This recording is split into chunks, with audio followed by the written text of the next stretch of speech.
بسم اللہ الرحمن الرحیم۔ ہم اس وقت یو ایس اے میں، ہماری ایک ٹیم بیٹھی ہوئی ہے، آپ دیکھ رہے ہیں پوری۔ اور یہ جو میں کلپ ریکارڈ کروا رہا ہوں، کرانا میں نے پاکستان میں تھا، لیکن فوری طور پہ میرا سفر تھا۔ جناب سید مصطفیٰ کمال صاحب کی جو ابھی اسپیچ آئی ہے سود کے خلاف، بہت جاندار، بہت شاندار کام کیا انہوں نے، تو اس پہ ہم سب کا فرض بنتا ہے کہ ہم ان کو اپریشیٹ کریں۔ دیکھیں، پاکستان اسلام کے نام پہ بنا ہے، اگر ہم یہاں اسلامی اقدار ہی کا خیال نہیں کریں گے تو پھر انڈیا سے ہمیں علیحدہ ہونے کا کوئی ہمارے پاس پھر جواز نہیں ہے۔ دنیا بھی ہمارا مذاق اڑائے گی اور اللہ کے عذاب کو بھی ہم دعوت دیں گے۔ تو دو چیزیں ہیں جن کو ہمیں بہت زیادہ فوکس کرنے کی ضرورت ہے پاکستان کو ایک مسلم اسٹیٹ بنانے کے لیے۔ ایک ہے بے حیائی۔ دیکھیں، باطل کے تیروں کا رخ جس طرف ہو تو سمجھ لیں کہ اس میں وہی حق ہے۔ تو اس وقت جو باطل ہے وہ ہمارے فیملی سسٹم کو تباہ کرنے کے درپے ہے، اور معیشت کو، جو جیسے سودی جو نظام ہوتا ہے نا، تو دولت چند ہاتھوں میں سمٹ کے جاتی ہے۔ پوری دنیا کی دولت چند ہاتھوں میں سمٹی ہوئی ہے، جو پوری دنیا کی لگام جو ہے نا ان کے ہاتھ میں ہے، وہی پالیسیاں بناتے ہیں، وہی سب کچھ کرتے ہیں۔ اسلام سود کے خلاف ہے، اور اللہ اور اس کے رسول صلی اللہ علیہ وسلم کے خلاف یہ اعلان جنگ ہے۔ یہ بات ہم سب کو معلوم ہے، اس میں کوئی اختلاف نہیں ہے کسی مسلک کا، کسی مکتب فکر کا۔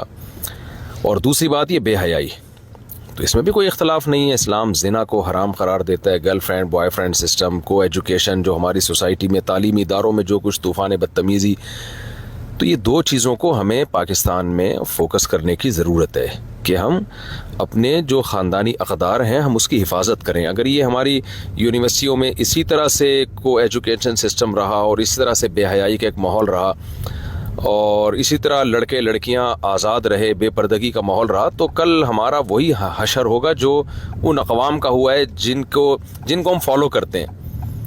ان اقوام کو ہم اچھی چیزوں میں تو فالو کر نہیں رہے، بری چیزوں میں فالو کر رہے ہیں۔ آپ دیکھیں ان کے ہاں خاندانی نظام کیسا تباہ و برباد ہو چکا ہے۔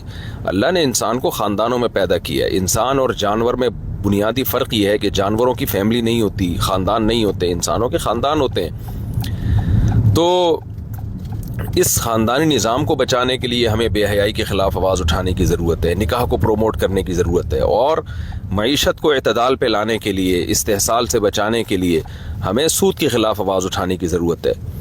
تو علماء سے ہم نے بھی سنا ہے، اور میں بھی اس پہ بہت اکثر کہتا رہتا ہوں کہ بھئی دو چیزوں کو آپ فوکس کریں، بے حیائی اور سودی نظام۔ تو مصطفیٰ کمال صاحب نے بہت جاندار آواز اٹھائی ہے، اور ہم امید کرتے ہیں انشاءاللہ ہمارے اسمبلی کے دیگر ممبران بھی ان کا ساتھ دیں گے، اور بہت سو نے دیا ہوگا ضرور انشاءاللہ۔ ہم سب کلمہ پڑھتے ہیں، مسلمان ہیں، اور جو مسلم نہ بھی ہوں تو ان کو یہ تو معلوم ہے نا کہ پاکستان کے آئین کے ساتھ غداری ہے۔ اگر آپ اسلام کے اگینسٹ جاتے ہیں، ایسی قانون سازی کرتے ہیں، تو آئین کے ساتھ غداری ہے۔ تو ہم اپنی نسلوں کو دھوکہ دے رہے ہیں۔ پھر ہم نسلوں کو تو یہ بتاتے ہیں کہ ہم بر صغیر میں ہمیں ایک الگ کنٹری چاہیے تھا جس میں ہم نے، تاکہ ہم اسلامی اصولوں پر آزادی کے ساتھ عمل کر سکیں۔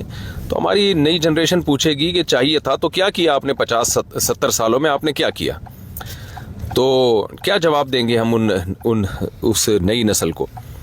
تو کافر کے لیے سزا کم ہے، منافق کے لیے سزا زیادہ ہے۔ ہم منافقت والے اصولوں پہ چل رہے ہیں۔ تو میں سید مصطفیٰ کمال صاحب کو اپریشیٹ کرنا چاہوں گا، اور لوگوں سے بھی اپیل کرتا ہوں کہ اس کام میں ہمیں ان کو اپریشیٹ کرنا چاہیے، اور ہم امید کرتے ہیں اسمبلی میں جو ہمارے دیگر ممبران ہیں انشاءاللہ وہ سود کے خلاف بھرپور آواز اٹھائیں گے، تاکہ جلد سے جلد ہم اپنی معیشت کو سود سے پاک کر سکیں۔ اور دوسرا اسٹیپ جو میں نے عرض کیا، اس پہ بھی ہمیں بھرپور طرح سے آواز اٹھانے کی ضرورت ہے۔ اس پہ میں دیکھ نہیں رہا کہ لوگ آواز اٹھا رہے ہیں۔ بے حیائی اور جو ہمارا خاندانی نظام تباہی کی طرف جا رہا ہے، ہمیں اس کے خلاف بھرپور آواز اٹھانے کی ضرورت ہے، قانون سازی کی ضرورت ہے۔ جزاکم اللہ احسن الجزا۔